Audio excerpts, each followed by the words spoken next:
आदर्श शिक्षण संस्थान नागौर, कक्षा 6, विषय गणित, दिनांक 21/7/2021 में आप सभी भैया बहनों का हार्दिक स्वागत और अभिनंदन।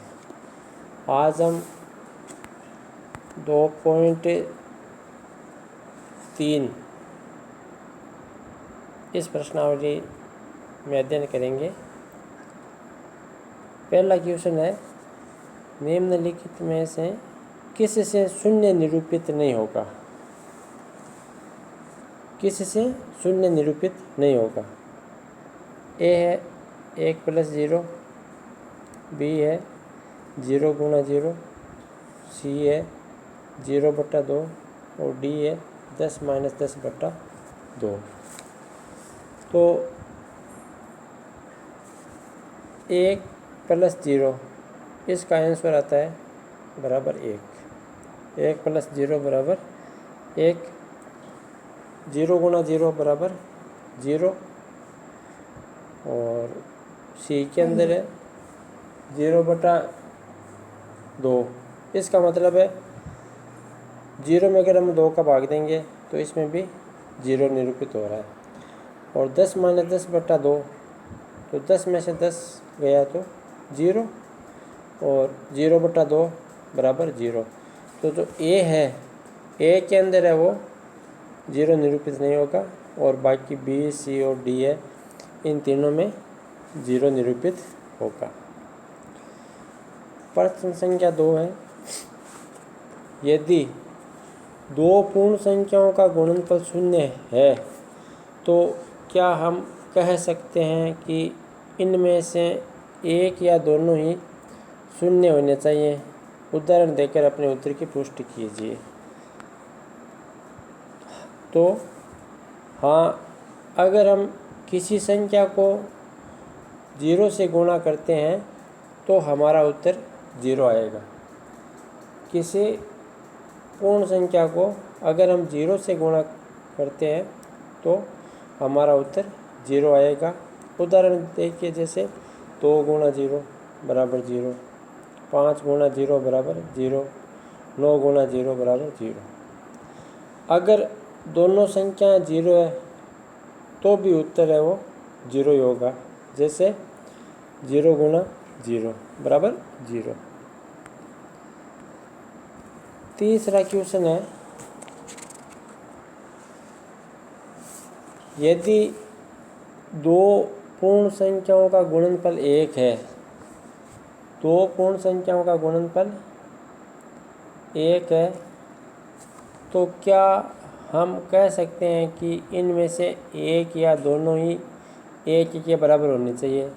उदाहरण देकर अपने उत्तर की पुष्टि कीजिए। तो हल है प्रश्न का, अगर संख्या 1 है तो दूसरी संख्या 1 होगी। अगर संख्या 1 है तो दूसरी संख्या 1 होगी। जैसे 5 गुणा 1 बराबर 5, 4 गुणा 1 बराबर 4, 8 गुणा 1 बराबर 8। यानी 1 के अलावा अगर हम किसी संख्या को 1 से गुणा करते हैं तो गुणनफल वो संख्या ही प्राप्त होता है। और अगर दोनों संख्या 1 है तो दूसरी संख्या 1 ही होगी। जैसे 1 गुणा 1 बराबर 1।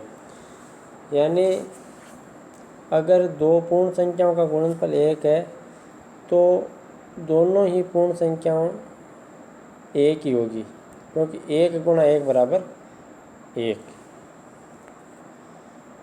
चौथा क्वेश्चन है, वितरण विधि से ज्ञात कीजिए। वितरण विधि से ज्ञात कीजिए। ये गुणा करना है, वितरण विधि से गुणा करना है। ए है 728 गुणा 101। तो हम इनमें से किसी एक संख्या का वितरण कर देंगे। यानी उस संख्या को 2 भागों में बांट देंगे। जैसे 728 गुणा कोष्ठक के अंदर 101 के 2 भाग कर दिए, 100 + 1, 100 + 1। अब 728 को 100 से गुणा करेंगे, फिर प्लस का चिन्ह, और फिर 728 को 1 से गुणा करेंगे। तो 728 को 100 से गुणा किया तो 72,800, और फिर 728 को 1 से गुणा किया तो 728, 72,800 + 728। तो दोनों को हम जोड़ देंगे तो बराबर 73,528 आंसर आ गया। इसका बी है, चौथे का बी है 5,437 गुणा 1001, 5,437 गुणा 4,037। तो 5,437 गुणा 1000 + 1, 1000 + 1। अब 5,437 को पहले हम 1000 से गुणा करेंगे, फिर प्लस का चिन्ह, फिर 5,437 को 1 से गुणा करेंगे। तो 5,437 को 1000 से गुणा किया तो इसके 3 0 लगा दिए, इकाई, दही, सैकड़ा, हज़ार, 10,000, लाख, 10 लाख, 54,37,000, प्लस 5,437 को 1 से गुणा किया तो 5,437। यानी किसी भी पूर्ण संख्या, मान लो पूर्ण संख्या को अगर हम 1 से गुणा करेंगे तो उसका गुणनफल है वो पूर्ण संख्या ही आएगा। अब 54,37,000 और 5,437 को हमने जोड़ दिया, इसका हमने योग किया तो ये हो गया आपके 54,42,437। ये इसका उत्तर हो गया।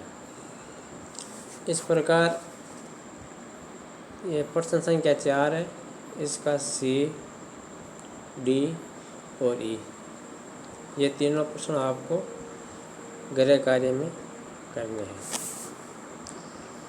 और आप सभी को पावड़े के लिए बोला हुआ है, तो 14 तक का पावड़ा हमने लिखा होगा, याद किया होगा, और आज जब हम 15 का पावड़ा लिखेंगे और याद करेंगे। धन्यवाद।